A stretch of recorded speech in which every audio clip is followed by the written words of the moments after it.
Okay, the Beretta 51. This one was a fairly recent import. I guess the Italian Highway Patrol or some law enforcement agency had a bunch of these guns. And when they hit the market back a few years ago, all of them, AIM Surplus, everybody, all your major online dealers had these guns. And I'm going to say about $250. I can't quite remember exactly. I found an old ad, $275, but I can't remember where I got this. I got this from AIM or someone. And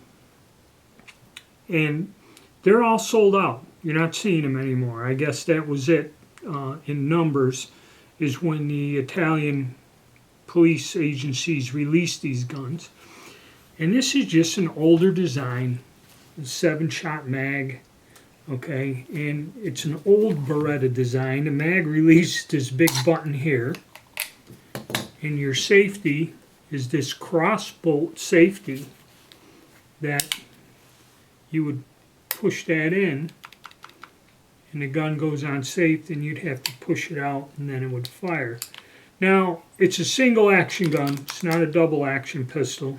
It does have a half cock notch or a notch to where it pulls it off the firing pin like a lot of these older design guns.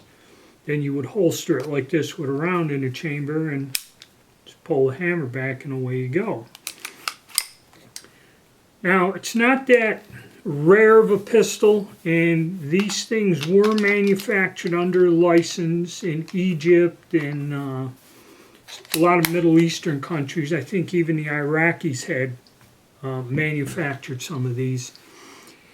It's a nice gun. It's got an 8-shot mag. I mean, to me, it fits in the handgun. These older design guns are good shooters, but it's not quite that popular or something people go nuts over. And like I said, let's say on average they were $250 when they came in. And a quick search of the gun broker, I'm looking at, people are asking about $4.5, $625 for one person, $500, $499, $400. 575, 625. So, when they sell out and somebody doesn't have a batch of them, that's when the prices get crazy. Really, say 400 probably would be a decent price to get for one.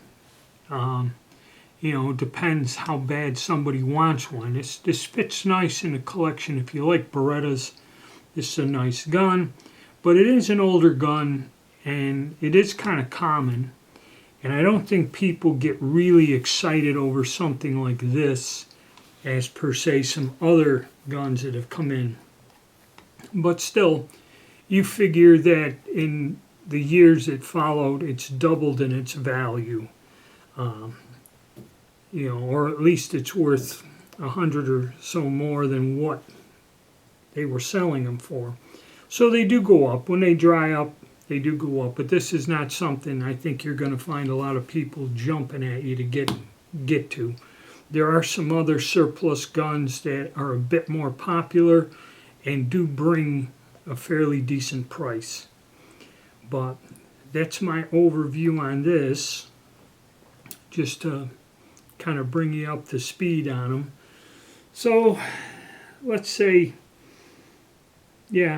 about $350 to $400 would be a decent price to pay for one now. I don't know if they'll ever bring any more of them in quantity like they did at one point in time. So that's my basic thoughts on it. I hope you enjoyed the video. Subscribe, hit the like button, and stay tuned.